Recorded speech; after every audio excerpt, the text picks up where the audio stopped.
Hello everyone, welcome to the Study Concept MPPSC GK की MCQ series में आपका फिर से स्वागत है। टॉपिक स्पेसिफिक ये सीरीज है जिसमें कि बाल अधिकार संरक्षण आयोग पर जो पूछे जाने वाले महत्वपूर्ण प्रश्न हैं उस पर ये मैं पूरा वीडियो लेके आया हूँ और इसमें टोटल 22 से ज्यादा क्वेश्चंस मैंने कवर किए हैं जो कि बाल अधिकार संरक्षण जो आयोग है उसके ऊपर ये पूरे के पूरे इंपॉर्टेंट क्वेश्चंस मैंने कवर किए हैं। तो वीडियो को अंत तक देखिएगा और ये वीडियो में जो क्वेश्चंस हैं ये एमपीपीएससी 2020 में ये नया सिलेबस ऐड किया है और उसमें बाल अधिकार संरक्षण आयोग भी उसमें शामिल किया गया है। तो उस नवीन पाठ्यक्रम के अनुसार मैंने ये पूरा का पूरा क्वेश्चन सीरीज बनाई है जो कि इस पर्टिकुलर टॉपिक पर है। तो वीडियो को अंत तक आप जरूर देखिएगा और वीडियो को लाइक भी कीजिएगा साथ में और वीडियो को शेयर कीजिएगा जिससे कि अधिक से अधिक परीक्षार्थी जो कि एमपीपीएससी 2020 की तैयारी कर रहे हैं वो इसे ज्यादा से ज्यादा देख पाएं। और अदर स्टेट्स के लिए भी ये बहुत ही ज्यादा इंपॉर्टेंट है क्योंकि सभी में इसके क्वेश्चंस जरूर बनते हैं। तो लगातार मेरी इस सीरीज से बने रहने के लिए मेरा चैनल स्टडी कॉन्सेप्ट सब्सक्राइब कर लें, वो भी ऑल नोटिफिकेशन के साथ में। ऑल का जो रेडियो बटन है वो क्लिक करने के बाद में ही आपको सब्सक्राइब का बटन क्लिक करना है, then you will get 100% notification of the all video. तो चलिए स्टार्ट करता हूं ये वीडियो और वीडियो को अंत तक आप जरूर देखिएगा। ये आ गया पहला क्वेश्चन, राष्ट्रीय बाल अधिकार संरक्षण आयोग की स्थापना किस वर्ष हुई थी? बहुत ही इंपॉर्टेंट है ये। तो ये ऑप्शन है आपके सामने, 3 मार्च 2007, 5 मार्च 2005, 5 मार्च 2007 या फिर 6 मार्च 2006। तो इसमें से सही विकल्प कौन सा है ये आपको बताना है। तो इसमें से सही विकल्प कौन सा है? तो सा इसका सही विकल्प है। 5 मार्च 2007 को राष्ट्रीय बाल अधिकार संरक्षण आयोग की स्थापना की गई थी और ये बाल अधिकार संरक्षण आयोग अधिनियम 2005, ठीक है ना, इसका जो अधिनियम था, किस अधिनियम के तहत इसकी स्थापना की गई थी? ये अधिनियम था अधिनियम 2005 में ये अधिनियम बनाया गया था। उसके अनुसार इस राष्ट्रीय बाल अधिकार संरक्षण आयोग की स्थापना की गई थी। ठीक है, अगला प्रश्न आ गया आपके सामने, राष्ट्रीय बाल अधिकार संरक्षण आयोग है क्या है ये? सांविधिक निकाय, संवैधानिक निकाय या फिर बहुसदस्यीय निकाय या फिर आ और सा दोनों विकल्प सही हैं। तो इसका सही उत्तर क्या है? तो इसका सही उत्तर है दा, यानी कि आ और सा ये दोनों जो विकल्प हैं ये दोनों ही सही है। यानी कि राष्ट्रीय बाल अधिकार संरक्षण आयोग एक सांवैधिक निकाय भी है और एक बहुसदस्यीय निकाय भी है। यानी कि सांवैधिक निकाय यानी कि इस पर गवर्नमेंट का पूरा कंट्रोल होता है और साथ ही साथ में ये बहुसदस्यीय इसलिए है क्योंकि इसमें 1+7 की टीम होती है, यानी कि इसमें एक अध्यक्ष होता है और 7 अन्य सदस्य होते हैं। और जैसा कि मैं आपको बता चुका हूं, ये अधिनियम 2005 के तहत इस आयोग की स्थापना की गई थी जिसका नाम है राष्ट्रीय बाल अधिकार संरक्षण आयोग। अगला प्रश्न आ गया, राष्ट्रीय बाल अधिकार संरक्षण आयोग किस मंत्रालय के अंतर्गत आता है, यानी कि किस मिनिस्ट्री के अंडर में ये आता है और काम करता है? तो ऑप्शन आपके सामने है, मानव संसाधन मंत्रालय, महिला एवं बाल विकास मंत्रालय, स्वास्थ्य एवं परिवार कल्याण मंत्रालय या फिर श्रम मंत्रालय। तो इसमें से कौन सा विकल्प सही है? तो इसका जो विकल्प है वो बा बिल्कुल सही होगा, महिला एवं बाल विकास मंत्रालय के अधीन आता है ये, जिसका नाम है राष्ट्रीय बाल अधिकार संरक्षण आयोग। ठीक है, लीजिए अगला प्रश्न आ गया, राष्ट्रीय बाल अधिकार संरक्षण आयोग में बालक को परिभाषित किया जाता है, कैसे परिभाषित किया जाता है? विकल्प आ 6 से लेके 14 वर्ष तक, 0 से लेके 14 वर्ष तक, 0 से लेके 18 वर्ष तक या फिर 0 से लेके 3 वर्ष तक। तो इसमें से सही विकल्प कौन सा है? तो इसका सा विकल्प बिल्कुल सही होगा, यानी कि इसमें जो बालकों को परिभाषित किया गया है वो 0 से लेके 18 वर्ष तक की आयु के जो बालक हैं उसमें इसको परिभाषित किया गया है। अगला प्रश्न आ गया आपके सामने, इनमें से कौन से कार्य राष्ट्रीय बाल अधिकार संरक्षण आयोग करता है? आ, बाल अधिकार के क्षेत्रों में अनुसंधान करना, बच्चों को आतंकवाद, सांप्रदायिक हिंसा, घरेलू हिंसा आदि से बचाना या फिर यौन अपराध से बच्चों को सुरक्षित या संरक्षित करना, या फिर ये सभी जो ऑप्शन ऊपर दिए गए हैं ये सभी सही हैं। तो इसका जो आंसर है वो बिल्कुल नीचे वाला, यानी कि उपरोक्त जो ऊपर विकल्प दिए हैं ये सभी के सभी सही हैं। ठीक है, यानी कि बाल अधिकार के क्षेत्र में अनुसंधान यानी कि रिसर्च करना, साथ ही साथ में बच्चों को आतंकवाद, सांप्रदायिक हिंसा और घरेलू हिंसा से भी बचाना, और यौन अपराध में जो बच्चे हैं बच्चों को उनसे संरक्षित करना।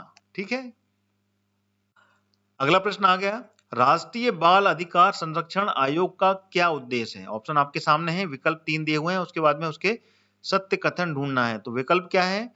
1 से लेकर 14 वर्ष के बच्चों को मुफ्त और अनिवार्य शिक्षा, दूसरा बाल मजदूरी पर रोक, तीसरा बच्चों से जुड़ी अंतर्राष्ट्रीय संधियों और मौजूदा नीतियों की समीक्षा करना। तो इनमें से कौन सा कथन सत्य है ये अपने को बताना है। तो which one is the correct answer?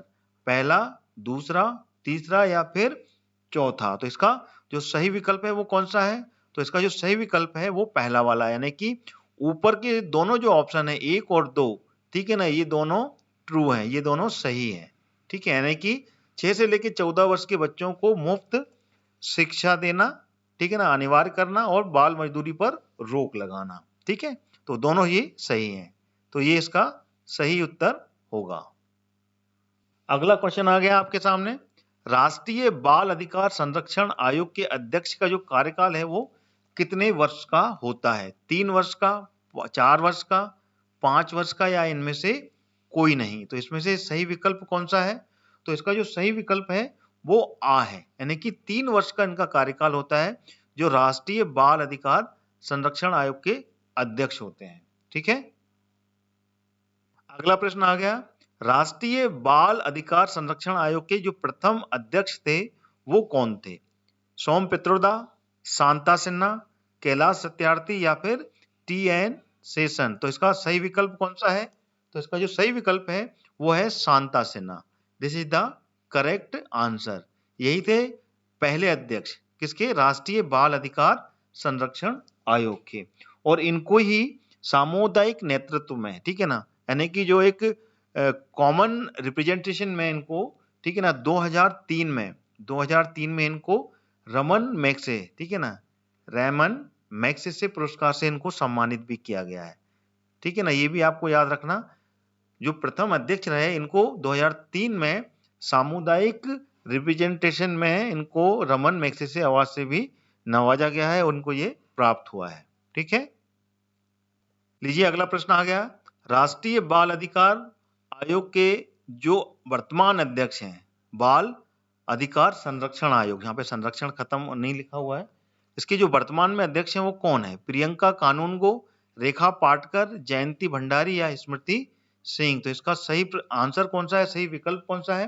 तो इसका सही विकल्प है प्रियंका कानूनगो, यानी कि आ विकल्प इसका सही होगा। ये हैं वर्तमान में अध्यक्ष।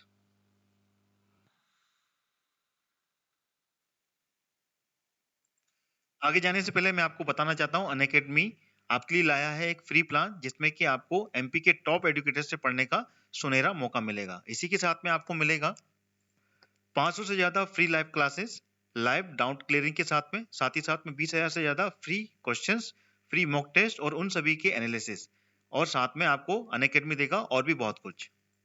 फ्री प्लान एक्सेस करने के लिए आज ही डाउनलोड करें अनअकैडमी का ऐप और यूज करें मेरा रेफरल कोड हरदयाल कुशवाहा, जो कि रेड लेटर में, कैपिटल लेटर में आपके सामने दिख रहा है। आइए अब जान लेते हैं अनअकैडमी के प्लस बैचेस के बारे में, जो कि आपकी हर जरूरत के लिए परफेक्ट है। जी हाँ, अनअकैडमी के साथ में आप अपनी प्रिपरेशंस की जरूरत के हिसाब से घर बैठे ज्वाइन कर सकते हैं और अपनी एमपीपीएससी प्रीलिम्स 2020 की सिलेक्शन पक्की कर सकते हैं। ये सारे बैच बहुत जल्दी शुरू हो रहे हैं और अपनी प्रिपरेशन में आप जहां भी हैं वहां से आपको बहुत मदद करने वाले हैं। तो आइए जान लेते हैं इन सभी कोर्सेज के बारे में। जो भी प्रीलिम्स 2020 क्लियर करना चाहते हैं ध्यान से सुने, आपकी तैयारी के लिए आ गया है ultimate 60 days crash course with MCQ practice, live theory live revision दिन में और subject wise live MCQ practice जो कि रात में होगी। मध्य प्रदेश के टॉप एजुकेटर्स के द्वारा लाइव कोर्स का जो पीडीएफ नोट्स हैं वो भी आपको प्रोवाइड कराए जाएंगे। साथ ही साथ में 20 से ज्यादा प्रीलिम्स की मॉक टेस्ट की प्रैक्टिस होगी और 20,000 से ज्यादा क्वेश्चंस बैंक की डेली प्रैक्टिस आप कर सकेंगे। यह बैच स्टार्ट हो रहा है 2 फरवरी से, तो आज ही जाकर एनरोल करें और अपनी तैयारी को और भी पक्की करें। क्या आप Madhya Pradesh SI exams crack करना चाहते हैं? तो अभी ज्वाइन कीजिए लक्ष्य MP sub inspector 3 month foundation course, जो कि स्टार्ट हो रहा है 2 फरवरी से। इसमें आपको मध्य प्रदेश की टॉप फैकल्टी से पढ़ने का पूरा मौका मिलेगा। साथ ही साथ आपको मिलेंगे लाइव क्लासेस, पीडीएफ नोट्स और वीकली मेगा क्विज। तो बिल्कुल भी देरी ना करें, ज्वाइन करें इस कोर्स को।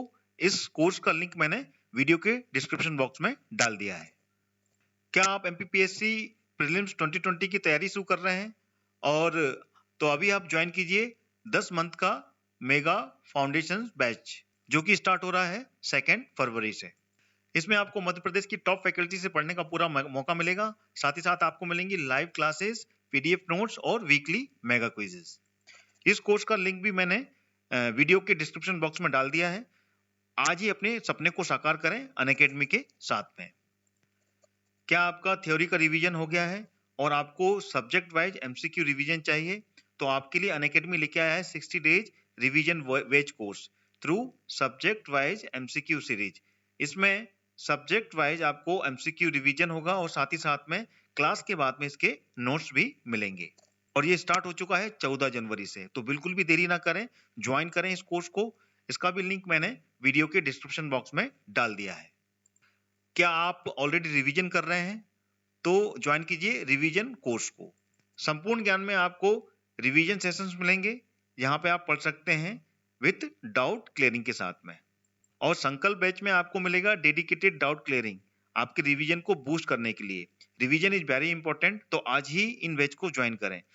दोनों बैच में 2 जो सब्सक्रिप्शन है वो आप एक ही वैल्यू में पा सकते हैं। जिन लोगों ने एमपीपीएससी प्रीलिम्स क्लियर कर लिया है उन सभी को मेरी तरफ से बहुत बहुत बधाई, मैनी मैनी कंग्रेचुलेशंस। अब अपने मेंस की तैयारी में बिल्कुल भी चूक ना करें। आप लोगों के लिए अनअकैडमी लेके आया है स्वप्न पूर्ति बैच, जिसमें कि आपको 35 दिन में एमपीपीएससी मेंस की कंप्लीट प्रिपरेशन कराई जाएगी with dedicated answer writing practice के साथ में।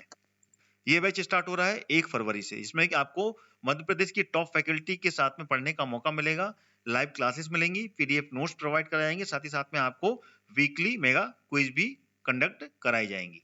तो आज ही अपनी सफलता की सीढ़ी को एक और कदम आगे बढ़ाएं अनअकैडमी के साथ में। आइए अब जान लेते हैं अनअकैडमी के सब्सक्रिप्शंस कैसे लेना है। बस आपको प्ले स्टोर पर जाना है और अनअकैडमी का लर्निंग ऐप डाउनलोड करना है और इसमें अपना गोल एमपीपीएससी व्यापम सेलेक्ट करना है और प्ले प्लस कोर्सेज में जाकर अपने मनचाहे बैचेज और कोर्स को एनरोल करके गेट सब्सक्रिप्शन का जो बटन है उसको क्लिक करना है। इंस्टेंट 10% का डिस्काउंट पाने के लिए फीस में आपको मेरा रेफरल कोड जो कि रेड कैपिटल लेटर में हरदयाल कुशवाहा लिखा है उसको एंटर करना है। जैसे ही आप एंटर करेंगे you will gate 10% discount in the fees. तो देर किस बात की है दोस्तों, आज ही अनअकैडमी का लर्निंग ऐप डाउनलोड कीजिए और एमपीपीएससी और व्यापम क्रैक करने के लिए तैयार हो जाइए। Let's crack it. अगला प्रश्न आ गया आपके सामने, बाल अधिकार संरक्षण आयोग के सदस्यों का जो कार्यकाल होगा वो कितने वर्ष का होगा? तो ये ऑप्शन है आपके सामने, 5 वर्ष या फिर 65 वर्ष तक की आयु का, 3 वर्ष या फिर 65 वर्ष की आयु, 3 वर्ष 60 वर्ष की आयु, 3 वर्ष या 70 वर्ष की आयु। तो इसमें से कौन सा विकल्प सही है? तो इसका जो विकल्प सा है वो बिल्कुल सही है, यानी कि इसमें 3 वर्ष का कार्यकाल होता है या फिर 60 वर्ष की आयु अगर पूरी हो जाती है तो इनका कार्यकाल पूरा हो जाता है, जो कि इस बाल अधिकार संरक्षण आयोग के सदस्य होते हैं। ध्यान रखिएगा। और इसमें अध्यक्ष का जो कार्यकाल होता है तो वो तो मैं आपको बता ही चुका हूं, अध्यक्ष का कार्यकाल कितना होता है, वो होता है 3 वर्ष का। ठीक है ना, इसमें एज बार नहीं होती है, ठीक है ना, लेकिन सदस्यों में यहाँ पर एज बार है।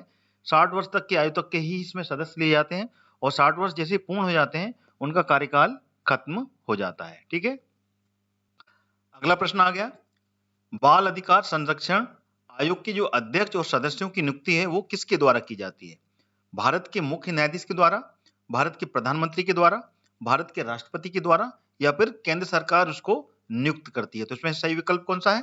तो वो है द भारत की जो केंद्र सरकार है ना, कि केंद्र सरकार के द्वारा ये जितने भी इसके अध्यक्ष और सदस्य जो कि होते हैं 1+7, इनकी नियुक्ति केंद्र सरकार के द्वारा की जाती है। ठीक है, अगला प्रश्न आ गया, बाल अधिकार संरक्षण आयोग के अध्यक्ष और सदस्य कितनी बार अधिक पद पर धारण नहीं रह सकते? मतलब कितनी बार पद पर धारण, मतलब कितने बार पद पर रह सकते हैं? 1 बार, 2 बार, 3 बार, कितने बार रह सकते हैं? केवल 1 बार से अधिक नहीं रह सकते, या फिर केवल 2 बार से अधिक नहीं रह सकते, या फिर कोई निर्धारण नहीं है, या फिर आजीवन तक वो अपने पद पर धारित हो सकते हैं। तो इसका जो सही विकल्प है वो कौन सा है? तो इसका बा विकल्प बिल्कुल सही है, यानी कि इसके जो अध्यक्ष हैं, बाल अधिकार संरक्षण आयोग के जो अध्यक्ष हैं और सदस्य हैं, इनकी जो पोस्टिंग होती है, इनके जो पद मिलते हैं इनको, तो ये 2 से अधिक बार इस पद पर नहीं रह सकते। 2 के बाद में इनका नहीं रह जाता है कि ये पद पर रह पाए, तो इस तरीके के नियम इसमें बनाए गए हुए हैं। तो इसका विकल्प बा बिल्कुल सही है। अगला प्रश्न आ गया, बचपन बचाओ ये एक एनजीओ है, इसके संस्थापक कौन है? नॉन गवर्नमेंट ऑर्गेनाइजेशन कहलाती है ये, एनजीओ, नॉन गवर्नमेंटल ऑर्गेनाइजेशन, ठीक है, एनजीओ का फुल फॉर्म होता है। तो कौन है इनकी संस्थापक? मलाला यूसुफजई, आशा पूर्ण देवी, संतोष यादव या फिर कैलाश सत्यार्थी जी? तो इसका जो सही विकल्प है वो कौन सा है? तो सही विकल्प है कैलाश सत्यार्थी जी। ये हैं बचपन बचाओ जो कि एनजीओ है उसके ये संस्थापक हैं, और ये वही हैं जिनको कि 2014 में शांति के लिए नोबेल प्राइज मिला था। ये भी आपको याद रखना है, 2014 में शांति के लिए नोबेल प्राइज मिला था, और इसी वर्ष में इन दोनों को एक साथ मिला था, याद रखिएगा। पाकिस्तान की मलाला यूसुफजई और कैलाश सत्यार्थी, दोनों को शांति के लिए नोबेल प्राइज से नवाजा गया था। और ये कहाँ के हैं कैलाश सत्यार्थी? ये है मध्य प्रदेश में विदिशा के, ठीक है। चलिए आगे बढ़ते हैं। अगला प्रश्न आ गया, कैलाश सत्यार्थी को शांति का नोबेल प्राइज किस वर्ष से सम्मानित किया गया था? मैं आपको पिछले बार ही बता दिया है, पिछले क्वेश्चन में ही मैंने इसका विकल्प में आपका आंसर दे दिया है। तो इसका सही उत्तर क्या है? आप बिल्कुल दे सकते हैं 2014 में, ठीक है ना, this is the correct answer. और इनको शांति के लिए मिला था, और इसी के साथ में मलाला यूसुफजई को भी दिया गया था। दोनों को एक साथ ही ये अवार्ड मिला था जो कि पाकिस्तान के हैं, ठीक है।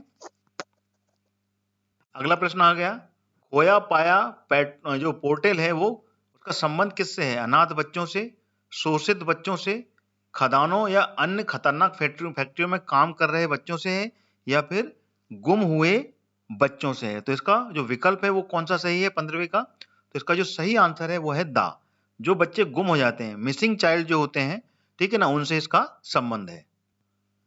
This is the correct answer. और ये जो खोया पाया पोर्टल है, ये जो महिला एवं बाल विकास मंत्रालय है ना, उसके साथ में कैलाश सत्यार्थी जो कि जिनको कि नोबेल प्राइज मिला था शांति के लिए, इन दोनों ने मिलकर इसको विकसित किया था। ध्यान रखिएगा, किसने? महिला बाल विकास मंत्रालय, बाल विकास मंत्रालय और कैलाश सत्यार्थी, कैलाश जो सत्यार्थी हैं उनके साथ में मिलके ये पोर्टल विकसित किया था, ठीक है। तो ये भी आपको याद रखना है, जिसका नाम था खोया पाया पोर्टल, ठीक है ना, ये नाम है उसका। चलिए आगे बढ़ते हैं। अगला प्रश्न आ गया 16वां, राष्ट्रीय बाल संरक्षण आयोग के अध्यक्ष और सदस्यों को निष्कासन की जो प्रक्रिया होती है वो क्या है?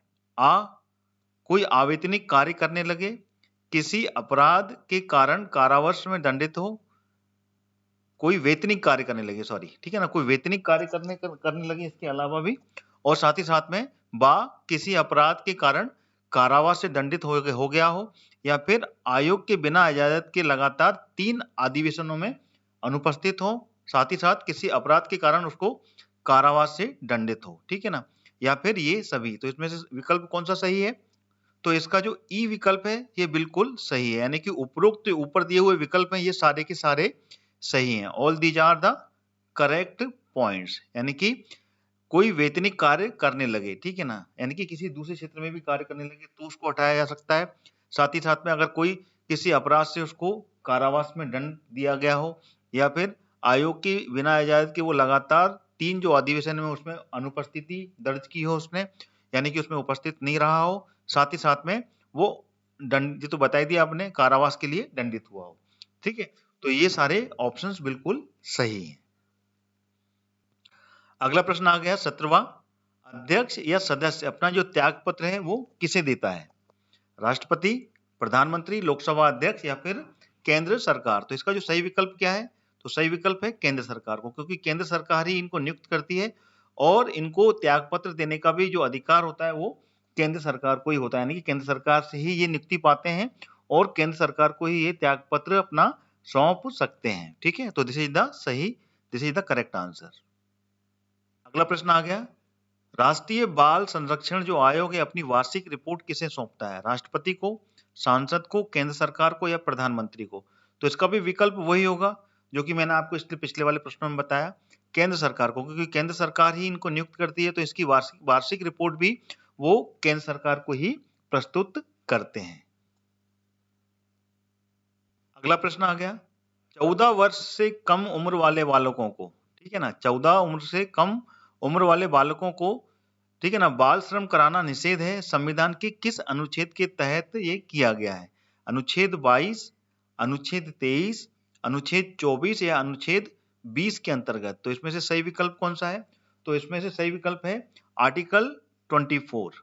This is the correct answer. Article 24 के अकॉर्डिंगली जो 14 वर्ष से कम के जो बालक बालिकाएं हैं उनसे श्रम कराना निषेध है। तो ये संविधान के आर्टिकल 24 में ये लिखा गया है और उसके तहत ये पूरा कानूनी अपराध है। ठीक है, अगला प्रश्न आ गया, 6 से लेकर 14 वर्ष के बालकों को निःशुल्क एवं अनिवार्य शिक्षा प्रदान करना संविधान के किस अनुच्छेद में दिया गया है? अनुच्छेद 51 का, अनुच्छेद 21 का, अनुच्छेद 44 या फिर इनमें से कोई नहीं? तो किस आर्टिकल में ये इसका प्रावधान दिया गया है? तो इसका जो सही विकल्प है वो विकल्प है बा। आर्टिकल 21 का जो का पार्ट है वो इसका सही आंसर हो जाएगा। इसके अकॉर्डिंगली ही जो 6 से लेकर 14 वर्ष तक के बालक बालिका हैं उनको निःशुल्क और अनिवार्य शिक्षा प्रदान करना जरूरी है, अनिवार्य है। ठीक है, और ये जो आर्टिकल है, इस आर्टिकल में जो संशोधन हुआ था तो ये संशोधन 86वां था। ठीक है ना, ये भी आपको याद रखना, 86वें संशोधन के तहत ये जो अधिकार दिया गया है 6 से लेकर 14 वर्ष तक के जो बालक बालिका हैं उनको निःशुल्क शिक्षा और अनिवार्य निःशुल्क शिक्षा जिसको कि अनिवार्य किया गया है। ठीक है ना, ये क्लियर हो गया आपको? चलिए आगे बढ़ते हैं। अगला प्रश्न आ गया, माता पिता को 6 से लेकर 14 वर्ष तक के बच्चों को अनिवार्य रूप से शिक्षित कराने के लिए मूल कर्तव्य किस अनुच्छेद से समाहित है? यानी कि माता पिता को ये बताया गया है कि 6 से लेकर 14 वर्ष तक के बच्चों को जो अनिवार्य शिक्षा है वो देना है, तो वो किस आर्टिकल के तहत है? आर्टिकल 51(7), आर्टिकल 51(9), आर्टिकल 51(11) या आर्टिकल 51(4) के अकॉर्डिंग? तो इसका आंसर कौन सा है, विकल्प कौन सा सही है इसका? तो इसका जो सा है वो विकल्प सही, यानी कि आर्टिकल 51(11) के तहत ये माता पिता को बताया गया है कि अनिवार्य शिक्षा बालक बालिकाओं के लिए बहुत जरूरी है। ठीक है ना, और ये निःशुल्क और अनिवार्य शिक्षा है और ये सारी की सारी शिक्षा बच्चों को प्राप्त करवाएं, ये माँ बाप की जिम्मेदारी होती है। ठीक है, अगला प्रश्न आ गया, पास्को का फुल फॉर्म क्या है? POCSO, POSCO। तो ये ऑप्शन है आपके सामने, protection of children from sexual offence या फिर protection of children from saver offence या फिर protection of children from serious crime offence या फिर विकल्प द, इनमें से कोई नहीं? तो इसमें से सही विकल्प है आ वाला, protection of children from sexual offence. ये इसका विकल्प बिल्कुल सही है। ठीक है ना, protection of children of sexual offence. ठीक है ना, ये आपका क्लियर है? प्रोटेक्शन, यही है इसका पास्को का फुल फॉर्म। ठीक है, अगला प्रश्न आ गया, पास्को एक्ट के तहत कम से कम कितने साल का कारावास का प्रावधान है? 10 वर्ष का, 20 वर्ष का, 7 वर्ष का या फिर 1 वर्ष का? तो इसमें से जो विकल्प है वो कौन सा सही है? तो पास्को एक्ट के तहत कम से कम 20 वर्ष की सजा का प्रावधान है। ठीक है, और इसमें कड़ी सी कड़ी सजा है और साथ में आजीवन कारावास भी इसमें हो सकता है। 20 वर्ष तो है ही है, साथ ही साथ में आजीवन कारावास की भी इसमें प्रावधान दिया गया, आजीवन कारावास, और साथ में एक और है वो है मृत्युदंड। ठीक है ना, अगर जो अपराध है वो इतना जघन्य है, ठीक है ना, कि उसमें मृत्युदंड भी दिया जाना है तो वो भी दिया जा सकता है। तो ये तीनों चीजें हैं इसमें, 20 साल की सजा एवं आजीवन कारावास या फिर मृत्युदंड, इन तीनों का प्रावधान इसमें किया गया है। किसमें? पास्को एक्ट में। अगला प्रश्न आ गया 24वां, और इस वीडियो का जिसमें कि मैंने बाल संरक्षण अधिनियम के क्वेश्चन रखे, आखिरी वीडियो है ये, आखिरी क्वेश्चन है, और ये है, शांता सिन्हा को सामुदायिक नेतृत्व में रेमन मैग्सेसे जो पुरस्कार किस वर्ष प्रदान किया गया था? ये मैंने आपको पिछले ही क्वेश्चन में बता दिया है, तो आप इसका आंसर आसानी से दे सकते हैं। और तो इसमें से सही विकल्प कौन सा है? तो सही विकल्प है सा। 2003 में दिया गया था ये शांताराम जी, जो कि बाल संरक्षण आयोग के प्रथम अध्यक्ष थे, और इनको 2003 में सामुदायिक नेतृत्व के लिए ये रेमन मैग्सेसे पुरस्कार दिया गया था। अच्छा, ये रेमन मैग्सेसे पुरस्कार कौन देता है? ये देती है फिलीपींस, ठीक है ना। जो फिलीपींस कंट्री है उनके द्वारा ही ये दिया जाता है, तो ये आपको बिल्कुल क्लियर होना चाहिए, फिलीपींस देती है। और ये एशिया का सबसे बड़ा पुरस्कार है। अगर इसको अवार्ड मनी के रूप में लिया जाए तो सबसे बड़ा अवार्ड कहलाता है। इसको एशिया का नोबेल प्राइज भी बोलते हैं, ठीक है ना। जो एशियन कॉन्टिनेंट है उसका नोबेल प्राइज भी बोलते हैं रेमन मैग्सेसे पुरस्कार को, ठीक है ना। और ये 2003 में शांता सिंह जी को दिया गया था। तो ये थे सारे 24 क्वेश्चंस। वीडियो कैसा लगा, क्वेश्चंस कैसे लगे, कमेंट करके बताएं मेरे को। आपके कमेंट मेरे लिए बहुत ही ज्यादा इंपॉर्टेंट है, इसलिए कमेंट जरूर करें आप, ठीक है। साथ ही साथ में वीडियो को लाइक भी करें और वीडियो को शेयर करें। जितने ज्यादा आप शेयर करेंगे उतना ज्यादा मेरे वीडियो को अधिक से अधिक विद्यार्थी जो कि एमपीपीएससी और अदर स्टेट पीएससी की तैयारी कर रहे हैं वो भी सभी लोग देख पाएंगे। और साथ ही साथ में लगातार मेरी इस सीरीज से जुड़े रहने के लिए मेरा चैनल स्टडी कॉन्सेप्ट सब्सक्राइब कर लें, वो भी ऑल नोटिफिकेशन के साथ में। ध्यान रहे, ऑल का जो रेडियो बटन है वो सिलेक्ट करने के बाद में then you will click the subscribe button, then you will get all 100% videos notifications. तो टिल देन मैं इस वीडियो को यहीं समाप्त करता हूं। अगला वीडियो फिर आपके सामने मैं लेकर आऊंगा। तब तक के लिए जय हिंद, जय भारत।